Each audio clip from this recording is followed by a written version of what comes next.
Halo semua, apa kabar?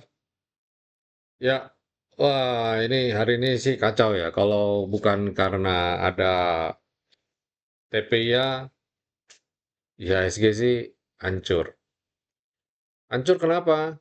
Karena Telkom, yes, Telkom ARB. Posisi sebenarnya dia nggak di ARB, dia nggak ada di over, maksudnya nggak habis gitu loh stok. Tapi posisinya ada di bid. Cuma ya dia mau buyback 4 triliun, tapi di dalam ya namanya BUMN ya. Kita susah ngomong, banyak banyak sekali hal-hal ya ini yang membuat membuat ada sampai muncul sel Indonesia gitu, tema sel Indonesia. Saya baru aja habis nonton podcast ya. Kalian nonton deh. Nanti saya kasih share linknya di grup ya. Itu punyanya si Helmi Yahya. Dia ada wawancara dan salah satu ekonom terkenal di Indonesia. Ya, pernah jadi chief ekonominya Bank Indonesia. Ini nggak main-main sih. Pinter dia. Cuma nyentrik orangnya. Sama-sama Pak Ferry. Namanya Ferry Latuhin. Ini kalau ngomong memang jedar-jeder. Tapi hard truth. Hard truth. Ya, kenyataannya memang pahit. Tapi ya ini jujur. Jadi harus diterima. Apa yang diomongin tuh bener banget. Dan sebenarnya kalau kalian dengar lagi lebih jelas ya. Ada isu mengenai reshuffle dan lain-lain. Itu fakta. Bukan cuma sekedar isu, itu memang ada. Dia benar-benar kenal sama Pak Katib. Jadi ya ini bukan masalah mau atau tidak, bukan masalah siapa yang jadi pengganti. Cuma kita tidak mau kayak muncul kayak banyak di sini kayak praktek utang budi, balas budi. Kita nggak mau ya, kita profesional. Urus duit harus yang profesional. Kalau nggak profesional, ya goodbye lah. Indonesia mau jadi apa? Nah, itu hard truth. Kalau tidak ada apa namanya suatu terobosan dalam bagaimana caranya supaya bisa keluar dari situasi yang seperti ini ya. Wah, dampaknya saya nggak akan kepikir. Pertanyaannya adalah ini presiden kita ini tutup mata tutup telinga, tapi buka mulut mulu. Wah, bahaya. Ini bahaya. Eh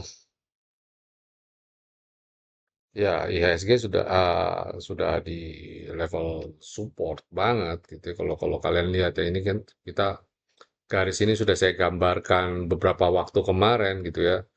Berharap bisa rebound, ada di level support, ternyata dia gap down dong, dia turun ke bawah dong, gila banget deh.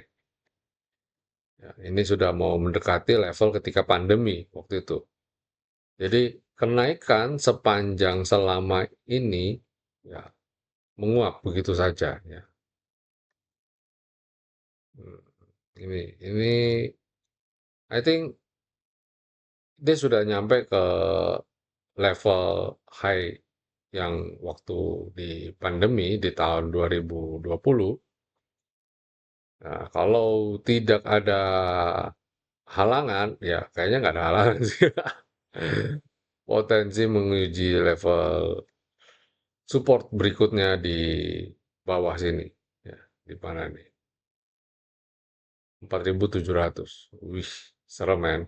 Ini udah 5.300. 3 kali dia atau 4 kali dia 4%, 4%, nyampe men, nyampe. Ya, ini udah jebol support, ini udah jebol level trend trend line gitu ya, udah jebol. Selanjutnya dia bisa nguji level ini. Kita nggak tahu nih.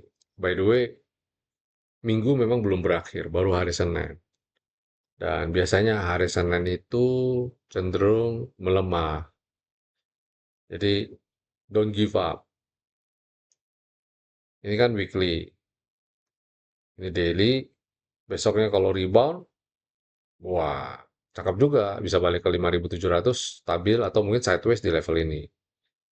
Ya, saya sih nggak mau ya ya berharap lah. Siapa sih yang nggak kepengen gitu ya? Semua kepengen. Ya, kita berharap bisa bisa kembali ke level 5.700 sampai 6.000-an. So, buat besok apa nih yang bisa kita cermati ya? Tidak banyak, kalian pakai aja Mi Broker, kalian screening nggak banyak. Cuma ada dua yang saya lihat yaitu Indofood dan AMRT. Kalau kalian tanya, kenapa beli dua ini? Ya, yang lain cuma merah dan ini ada di level support. Jadi saya betting untuk beli di level ini.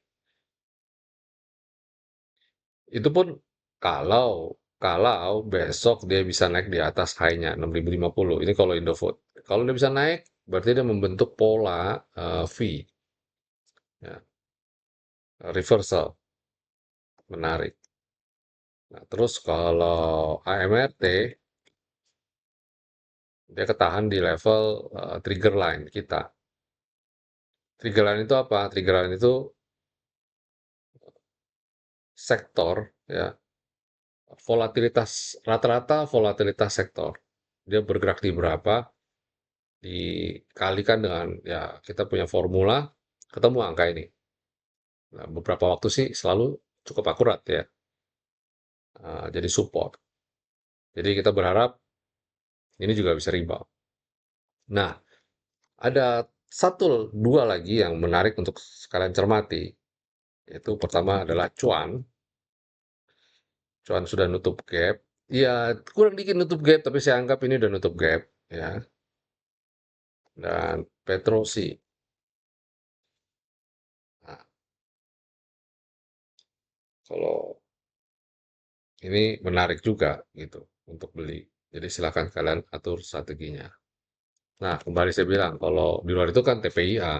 Kalau kalian nggak, ya kalau IHSG nggak ada, kalau nggak ada TPIA, goodbye lah. TPIA sendiri transaksi 2T, men. Gila banget. Jadi dengan posisi seperti itu, berarti hampir semua trader, semua retail itu masuk semua ke sini, ya. Jadi ini menarik untuk dicermati karena likuiditas ada di sini semua, banyak di sini. Mereka keluar dari BUMN, banks gitu ya, masuk ke sini. Good, very good, kita happy. Ya, kita berharap lanjutnya dia bisa naik, ya. Tadi by the way Petro, ya. Ini kalau dia naik ini sampai ke sini ini double bottom, ya, ada double bottom. Jadi ya menarik untuk dicermati. Ini ada double bottom.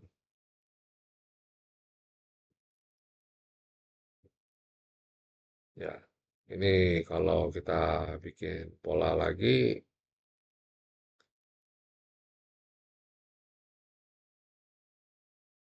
ini double bottom. Berharap setelah rebound dari sini dia bisa naik sampai ke level ini nih, ke 6.000-an. Uh, menarik kalau misalkan 6.000 lagi. 50%, men, hampir 50%. Kita berdoa, pray harder. Sorry.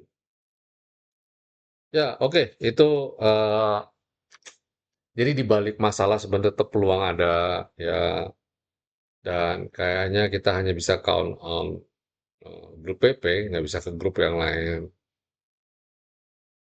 Ya, nggak ada keyakinan jujur. Kalau di grup PP sih masih ada keyakinan. Berharap mereka coba punya cukup tenaga untuk bisa dorong balik.